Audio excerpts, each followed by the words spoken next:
सुन सकते हैं, तो अच्छा है. It's always nice to talk and share. Thank you, Virat bhai. So Virat bhai, I've got a lot of questions, Yes. especially from all my teammates and from me as well. So they all want to know something about you, all cricketing related. So I'll start with I saw you first in 2009 in Sri Lanka when you played your first game, and then in next 2-3 years you looked at totally a different batsman. What did you do in those 2-3 years that changed you completely as a batsman? I think when you come to international cricket, जब आप खेलने आते हो और सबके अंदर doubt होता है कि कैसे करियर बनाएंगे, कैसे आगे जाएंगे.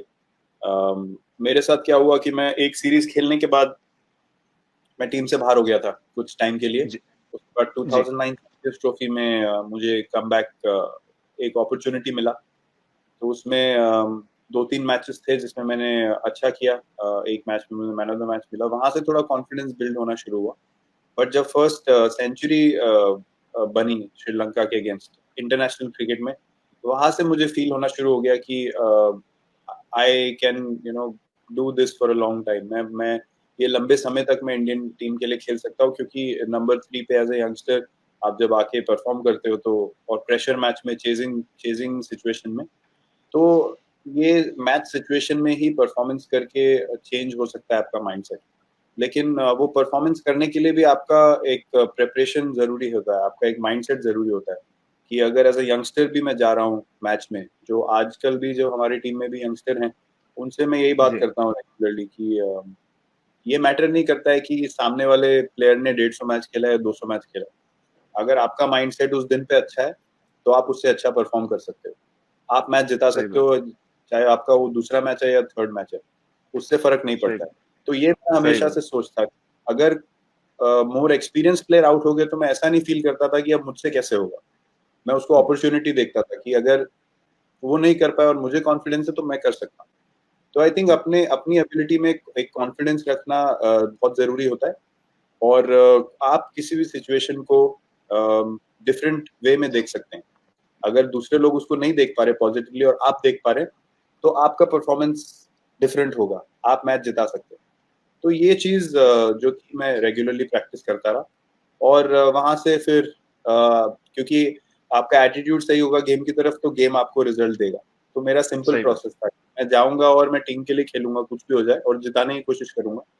उसमें परफॉर्मेंस होता रहेगा अपने आप, अच्छी बात है, बट टीम को जिताना मेरा मेन एम रहता था हमेशा से. सही बात है. Thank you, Virat bhai. That means a lot. The next question is from me. I want to know this. Okay.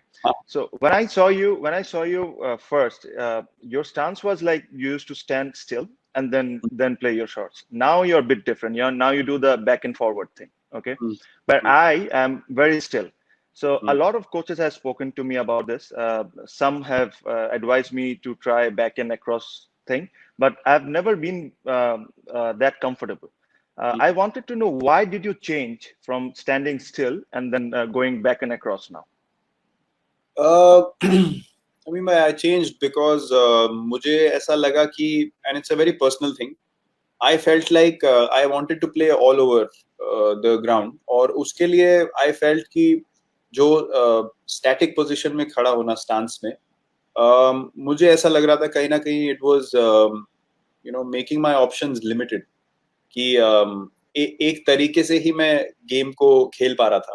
But जब बैक एंड अक्रॉस, मेरा बेसिक अंडरस्टैंडिंग बैटिंग का हमेशा ये रहा है कि जब तक आपका हिप्स बेस्ट पोजीशन में है मूव करने के लिए, आप कोई भी पोजीशन में आके अपना फीट मूव करके शॉट एग्जीक्यूट कर सकते हो.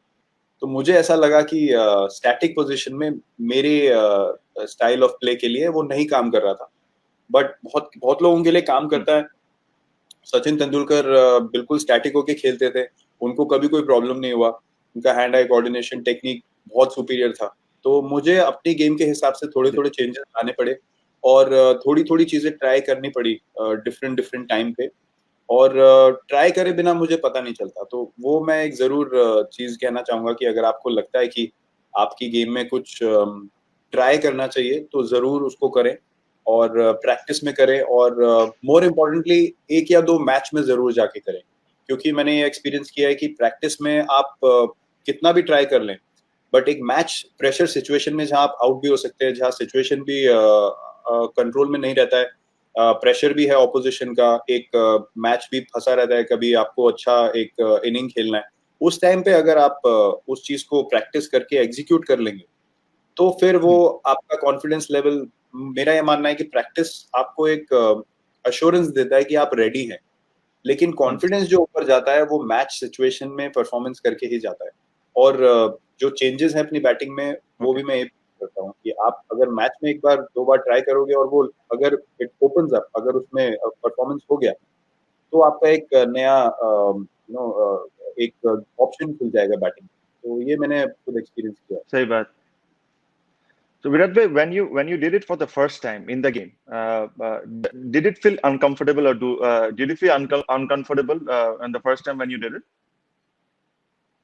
एक्चुअली मुझे जो जो बताने वाले लोग थे उन पे मेरे को ट्रस्ट रहता था कि अगर कोई सामने से देख के बोल रहा है कि आप ये करोगे तो ऑप्शंस खुल जाएंगे, तो मुझे रहता था कि यार एक बार करके देखते हैं, let's see what happens.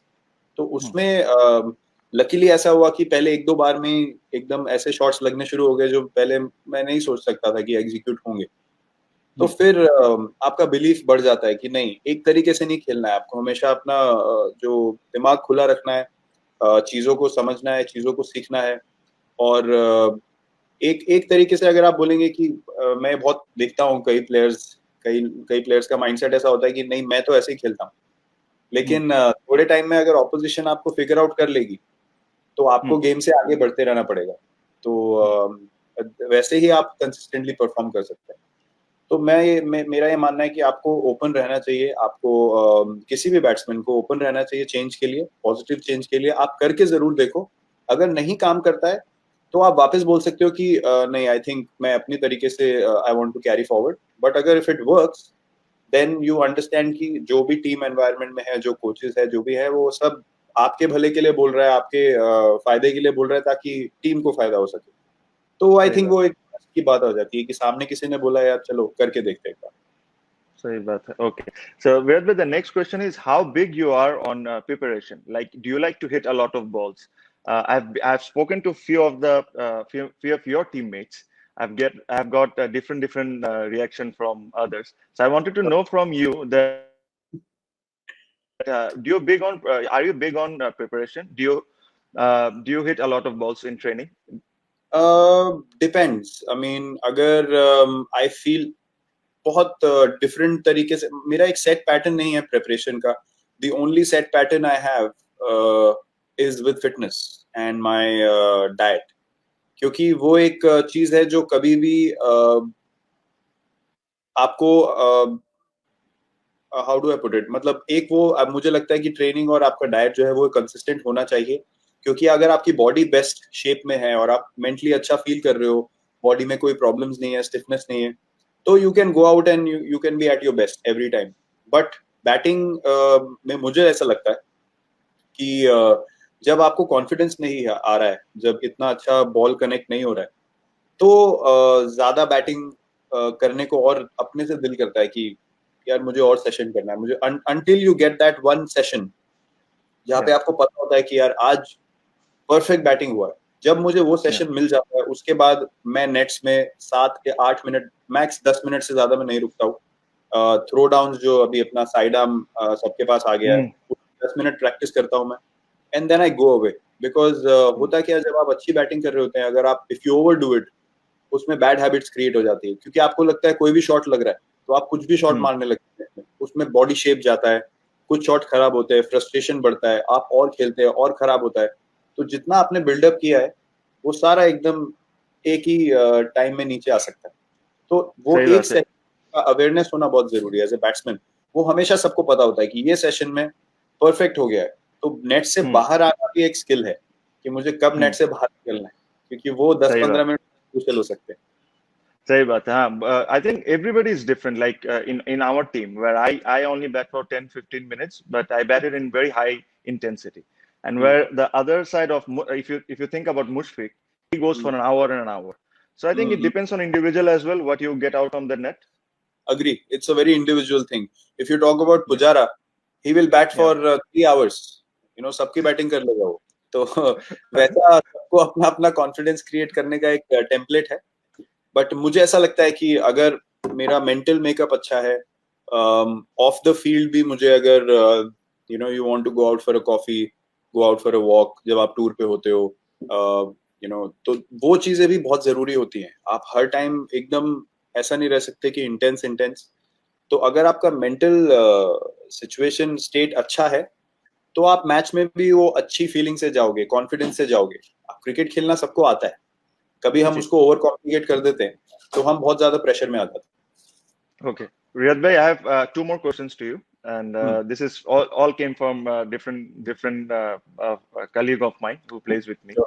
So the other very important thing, this is what I also want to know: how do you break down when you're chasing games? How do you break down the score? How do you think? What goes in your mind? What's the mental process and all? Mental process काफी simple. कभी कभी तो मुशफीक वगैरह भी help कर देते हैं, stump के पीछे से कुछ बोल देते हैं तो फिर मैं ज्यादा मोटिवेट हो जाता हूँ. But on a serious note, जब मैं बहुत छोटा था, जैसे मैंने बोला कि जो ये चीज मैं यंगस्टर से बात करता हूँ कि आपको कॉन्फिडेंस होना चाहिए कि आप कर सकते हो, तो